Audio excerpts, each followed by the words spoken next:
గొప్ప ఇంటిలో వెండి పాత్రలను బంగారు పాత్రలను మాత్రమే గాక కరవియు మంటివియు కూడా ఉండును.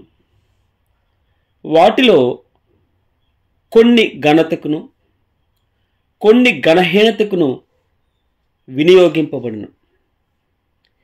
ఎవడైనను వీటిలో చేరక తన్ను తాను పవిత్రపరచుకొనిన ఎడల వాడు పరిశుద్ధపరచబడి యజమానుడు వాడుకొనుటకు అర్హమై ప్రతి సత్కార్యమునకు సిద్ధపరచబడి ఘనత నిమిత్తమైన పాత్రయ్యుండును.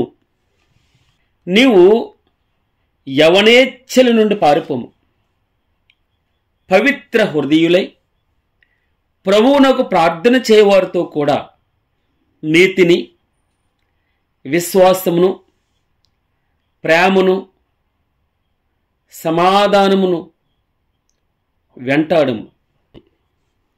నీ యవనమును బట్టి ఎవడును నిన్ను తృణీకరింపనీయకము.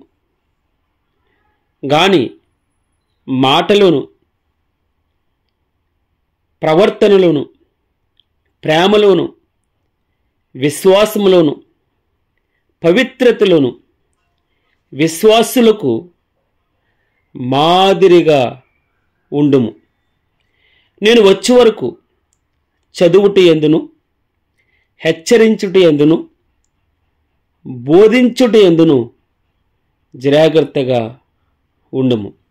6వ వచనంలో ఈ సంగతులను సహోదరులకు వివరించిన ఎడల నీవు అనుసరించుచూ వచ్చిన విశ్వాస సుబోధ సంబంధమైన వాక్యముల చేత పెంపారుచు క్రీస్తు యేసునకు మంచి పరిచారకుడవయుందువు.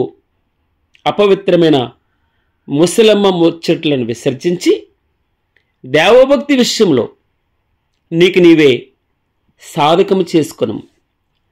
శరీర సంబంధమైన సాధకం కొంచెం మట్టుకే ప్రయోజనకరమవును గాని దైవభక్తి ఇప్పటి జీవం విషయంలోను రాబో జీవము విషయంలోను వాగ్దానముతో కూడినదనందున అది అన్ని విషయంలోనూ ప్రయోజనకరమవును.